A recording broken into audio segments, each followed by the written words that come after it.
আসসালামু আলাইকুম ওয়া রাহমাতুল্লাহ ওয়া বারাকাতুহু। আশা করি সকলে আল্লাহর অশেষ রহমতে ভালো আছেন। আমি আপনাদের জন্য আরেকটি বিষয় নিয়ে আজকে উপস্থিত হয়েছি। আজকের বিষয়টি হচ্ছে ফেস সেটআপ নিয়ে। আমি আপনাদের জন্য ছবি থেকে ছবি কীভাবে করে, জবের জন্য সাইন অ্যাপ্লিকেশন কীভাবে করে, পাসপোর্ট সাইজ কীভাবে করে, স্ট্যাম্প সাইজ কীভাবে করে, ইভেন কি ভিসার জন্য অ্যাকুরেট সাইজ ছবি কোন সাইজ লাগে সেই বিষয়টিও আমি আপনাদেরকে দেখিয়েছি আমার পূর্বের ভিডিওতে। তো এখন পাসপোর্ট সাইজ বা স্ট্যাম্প সাইজ ছবিগুলো করার পরে আমরা কিভাবে প্রিন্ট দিই, প্রিন্ট দেওয়ার পরে আমি আর একটি পূর্বের ভিডিওতে আমি বলেছি যে প্রিন্ট দেওয়ার পূর্বে ফেস সেট হচ্ছে মোস্ট ইম্পর্টেন্ট। ওকে, তো ছবি আমরা পাসপোর্ট সাইজ করার পরে বা স্ট্যাম্প সাইজ করার পরে আমরা সঠিক মাপে প্রিন্ট দেওয়ার জন্য ফেস সেটআপটা কীভাবে করে সেটা আমরা কাজের মাধ্যমে দেখি। এখানে দেখতে পাচ্ছেন যে একটি ডায়ালগ বক্স শো করছে, এখানে অনেকগুলা অপশন দেখাচ্ছে, কাস্টম কাস্টম কাস্টম কাস্টম, সবগুলো কাস্টম দেখাচ্ছে। তো আমরা যেটা যে উপরে দেখেন রিসেন্ট সেভ ফটো প্রিন্ট, তো আমরা প্রিন্টে ক্লিক করব। প্রিন্টে ক্লিক করে দেওয়ার পরে এখানে আমরা সাধারণত ছবি বা যে কোনো ডকুমেন্টস প্রিন্ট দেওয়ার জন্য যে প্রিন্টারগুলো ইউজ করি সেই প্রিন্টারগুলো হচ্ছে অ্যাজ লাইক ধরেন ইপসন বা ক্যানন। ওকে, তো এই প্রিন্টারগুলো সাধারণত এ ফোর পেজে প্রিন্ট দেওয়া হয়। তো আমরা যারা ছবি থেকে ছবি করি বা পাসপোর্ট সাইজের ছবি করি, স্ট্যাম্প সাইজের ছবি করি, সেই ছবিগুলো প্রিন্ট দেওয়ার জন্য আমরা A4 পেজকে অবশ্যই বেছে নিই। তো A4-এ ক্লিক করলাম আমি। A4-এ ক্লিক করার পরে এখানে দেখতে পাচ্ছেন যে আপনার A4 পেজ শো করবে। ওকে, তো আমি এই বিষয়টি আপনাদেরকে তিনটিভাবে তিন ফরম্যাটে দেখানোর চেষ্টা করবো ইনশাল্লাহ। Like MS Word, Microsoft Office, যেটা অফিস প্রোগ্রাম বলে অফিস, এরপরে ফটোশপ, ইলাস্ট্রেটর। ওকে, তো আমরা ফটোশপ দিয়ে শুরু করতেছি। এখানে দেখেন এই যে A4 শো করতেছে। A4 যেহেতু আমরা ফটোশপের ছবি থেকে ছবির কাজ করি, তো আমি A4-এ ক্লিক করলাম। ক্লিক করার পরে নিচে ক্রিয়েট দেখতে পাচ্ছেন। ওকে, এই ক্রিয়েট বাটনে আপনি ক্লিক করার পরে এখানে দেখেন একটা A4 সাইজ শো করছে।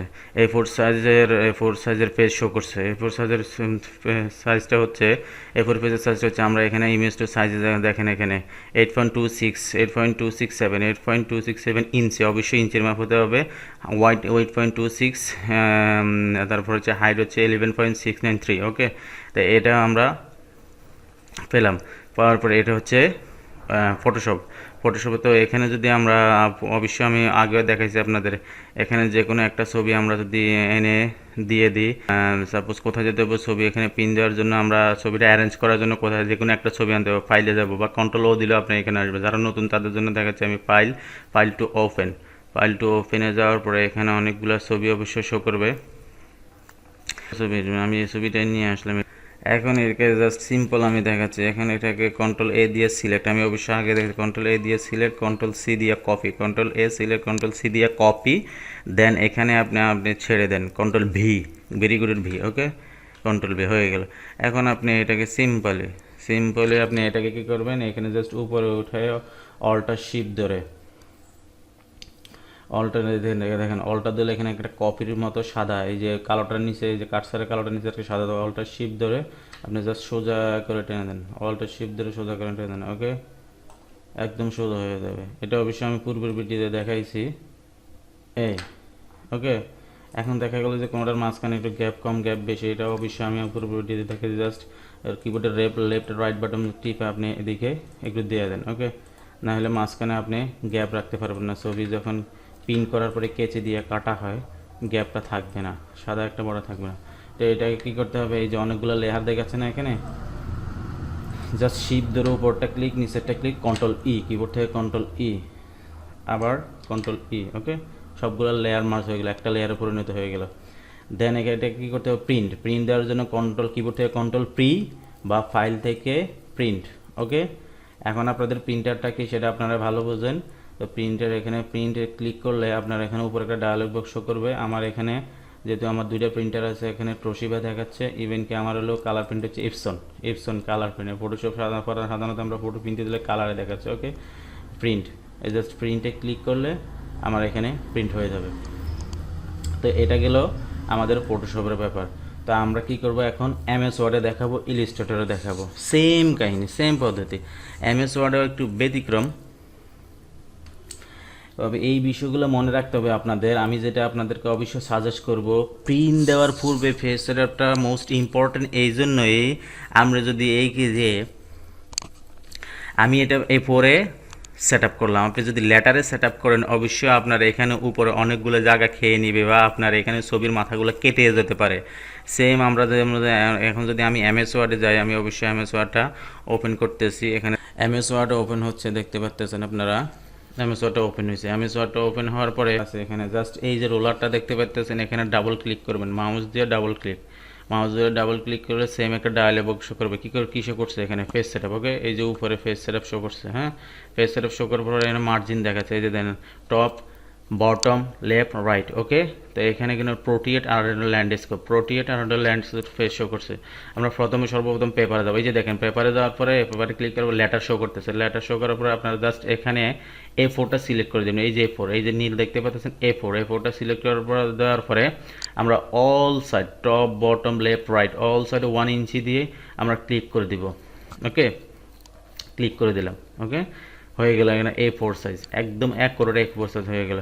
এখন আপনারা এখানে যে কোনো একটা বিষয় পিন দেওয়ার জন্য পিন দিলে এখানে পারফেক্ট সাইজটা হবে। কিন্তু আপনি যদি লেটারে দেন, লেটারে দেওয়ার পরে লেটারের বিষয়টা হচ্ছে আমি একটু ক্লিয়ার করি। অবশ্যই এই বিষয়গুলো আমার যদিও এই ভিডিওর সাথে যায় না বা আমার চ্যানেলের সাথে যায় না, তারপরে আমি আপনাদের শেখানোর জন্য অবশ্যই দেখাচ্ছি এটা। কারণ আমি বারবার বলতেছি প্রিন্ট দেওয়ার জন্য ফেস সেটআপটা ভেরি ভেরি ইম্পর্ট্যান্ট।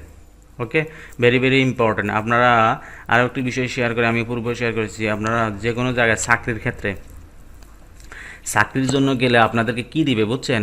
একটা প্রিন্ট দিতে দিবে, পেজ সেটআপটা দিবে। It's my experience, previous job interview experience. Okay, print দিতে দিবে, একটা ফেস সেটআপ দিতে দিবে। তো এই ফেস সেটআপটা খুব ইম্পর্টেন্ট। এখন আপনি যদি A4 আমরা সাধারণত যারা টাইপ করি, কমার্শিয়ালে কাজ করি, সেই বিষয়ে এখানে প্রিন্ট দেওয়ার জন্য A4 সাইজ অবশ্যই বা টাইপ করার পূর্বে অবশ্যই আপনাদেরকে ফেস সেটআপটা করে নেবেন, আমি যেভাবে দেখাইছি। ওকে, এখন আমরা যাচ্ছি কোথায়? ইলিস্ট্রেটরে। ইলিস্ট্রেটরে অবশ্য না দেখালেও চলবে, সেম কাহিনী, সেম আমি ফটোশপে যেভাবে দেখাইছি এইভাবে আপনারা ফটোশপে যাবেন। ওকে, অবশ্যই আমি দেখাচ্ছি আপনাদের, যেহেতু প্রমিস করেছি। আমার উদ্দেশ্য হচ্ছে আপনাদেরকে শেখানো, কারণ নতুন নতুন যারা আছে তারা বেসিক্যালি এই বিষয়গুলো আমিও প্রবলেম ফেস করছি। কারো ইকোনমিক প্রবলেম, কেউ সুযোগ পাচ্ছে না, বা বেসিক্যালি ইকোনমিক প্রবলেমের কারণে বর্তমান যে সিচুয়েশান, টাকা পয়সার অভাবে অনেকেই সঠিকভাবে শিখতে পারছেন না। আর যাদের টাকা পয়সা আছে বাট সঠিক গাইডলাইনের কারণে শিখতে পারছেন না। এখানে দেখতে পাচ্ছেন আমি ফটোশপ ইলিস্ট্রেটরটা অন করেছি। ইলিস্ট্রেটর অন হচ্ছে, অ্যাডোবি ইলিস্ট্রেটর আমি দেখাচ্ছি। নর্মালি যারা বিগিনার, যারা অল্প বিষয় আপডেট ভার্সনে বা ইয়েতে বুঝবেন না, সেম এই যে দেখেন ফাইল থেকে নিউ থেকে এই যে দেখেন এখানে অবশ্যই ডায়লগ বক্স শো করছে A4। আমরা আগে সেট আপ করা আছে, নাহলে এখানে এই লেটারটা শো করতে। তো এখানে যে কোনো একটা নাম দিয়ে দিতে পারেন আপনারা। এখানে আপনি যে কাজটা করবেন আপনি এই কাজের নাম দিয়ে দিতে পারেন। সেম এই যে এখানে আপনি ক্লিক করে দেবেন, এই যে দেখেন এটা হচ্ছে প্রোটিয়েট আর এটা হচ্ছে ল্যান্ডস্কেপ। এই প্রোটিয়েট ল্যান্ডস্কেপ। ওকে, এখানে হাইড ওয়েটা অবশ্যই শো করছে, ঠিক আছে। জাস্ট ওকে দিয়ে দেবেন। কি দেখালাম? আমি আবারও এটাকে ডিলিট করলাম। ফাইল থেকে নিউ। ওকে, একটা ডায়ালগ শো করছে। এটা Ctrl+N, কিবোর্ড থেকে Ctrl+N। ওকে, কিবোর্ড থেকে Ctrl+N দিলে নিউ আসবে। ওকে, জাস্ট এখানে ক্লিক করে জাস্ট ওকে, কি আসছে? ওকে, একটা নিউ পেয়েছে।